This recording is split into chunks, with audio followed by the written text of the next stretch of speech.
Well, okay, welcome back everyone. Tom here with, part 2 of painting Lone Peak. So I'm moving on from where I left off at, starting to come into that middle distant ground and laying in the elements I need to lay in there in order for this scene to work. A little spare, a little Spartan, need to start putting in the elements that you can see in the photo inset. So bit by bit, I'm trying to make the link between the two planes of the picture plane, the mountain plane and then the flat valley plane. And I am leaving some of the mountain area undone, especially in the lower regions of it, because I'm trying to work on how those two elements link together. It's always a process of kind of figuring it out as you go along. Oops, you see that move? Boy, that was a mistake. I have to quickly fix that. So I was thinking, trying to figure something out. Would this work? And I found out it wouldn't. So now I'm taking it out. Crisis averted. Crisis averted. Okay, so just laying in some colors, trying to get a feel for what the painting wants to do. Bringing in some stronger colors in that foreground.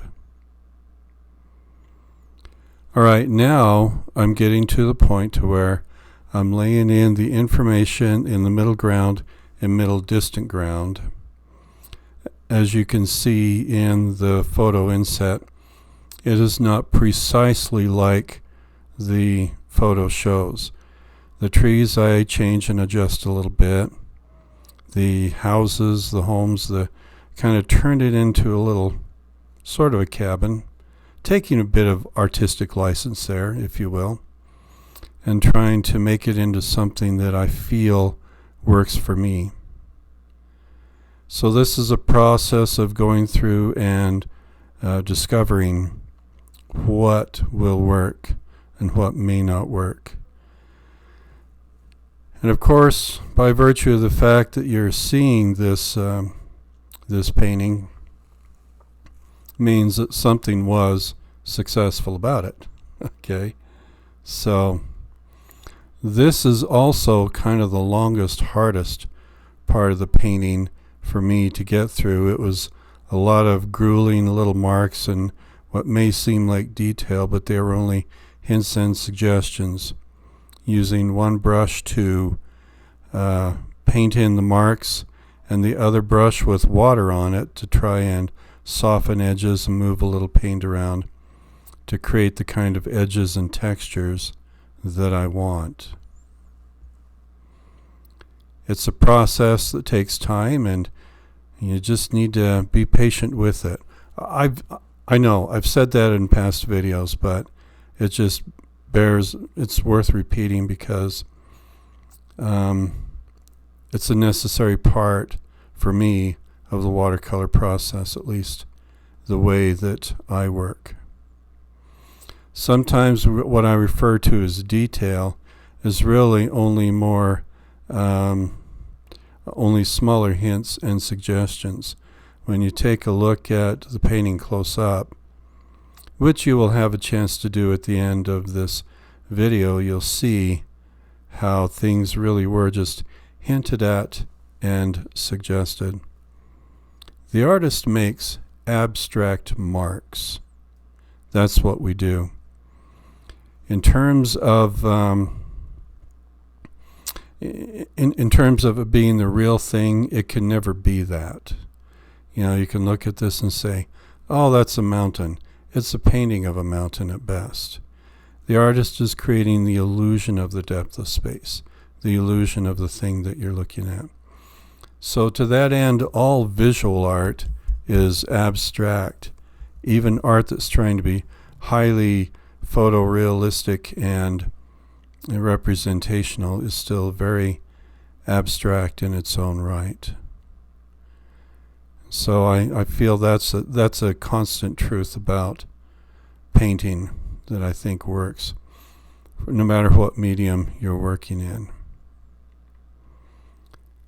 So, like I said, this is some detail, And this is a process to go through as I'm laying this in here and carefully laying it in so that it feels believable, convincing.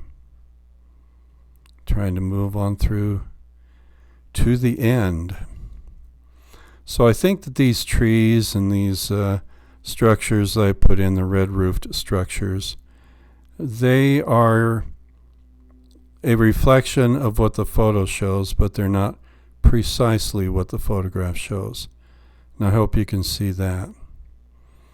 So here I am now bringing in opaque white paint, gouache white, and I'm laying it in pretty much straight out of the tube. As a matter of fact, in a second here, you'll see me actually using a palette knife to lay it down. What I'm trying to do is make a marriage between the snow-covered mountain and the quasi-exposed landscape down below. And even though the photo may not show it, I've made a decision to put in some passages of white, using that palette knife to lay them down rather abstractly, to create the illusion of patches of snow left over from the onset of so many snowstorms that we got this past year. And now with that brush and a little solid white, this is like butter-like consistency, okay, right out of the tube, quite thick, and we're starting to wrap it up. I wonder what more I shall do. I know what I'm going to do. I'm going to quiet down that bit of the mountainside behind the cabin there. I'm trying to get that to just not stand out quite so much and help it to work with the overall composition.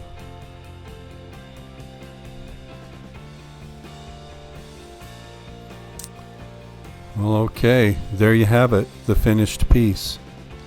I hope that it's been worth it for you to watch first the first video and then the second one. I hope you've picked up some good things from the process I went through making this, and I encourage you to give it a shot and see what you can do with whatever painting work you do.